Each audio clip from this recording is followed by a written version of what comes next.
Ողջույն, ես Տիգրան Խզմալյանն եմ։ Այսօր մայիսի 14-ն է։ 50 օր առաջ Հայաստանի ազգային ժողովը օրենք ընդունեց Հայաստանի եվրո ինտեգրման մասին։ 50 օր անց որևէ գործողություն արված չէ, չի ուղարկվել հայտը Եվրամիության անդամակցության մասին։ Բայց ասել, որ ոչինչ տեղի չի ունենում,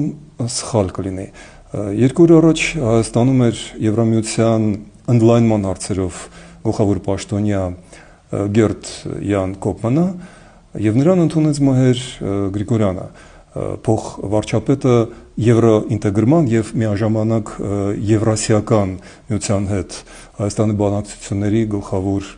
պաշտոնյան։ Եվ ամենահետաքրքիրը նրանց բանակցություններում այն էր, որ նրանց միջև սեղան դրված չէր եւ եվրոպացի պաշտոնյաները ծնկներին էին պահում թղթերը, փաստաթղթերը, թղթապանակները, բավական ծիծաղելի էր։ Մի քանի ժամ անց նրան ընդունեց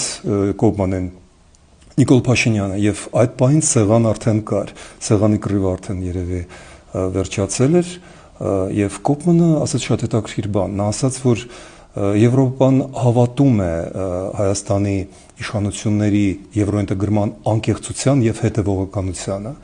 Դիվանագիտական լեզվից թարգմանաբար դա նշանակում է, որ Եվրոպան չի հավատում Հայաստանի իշխանության անկեղծությանը։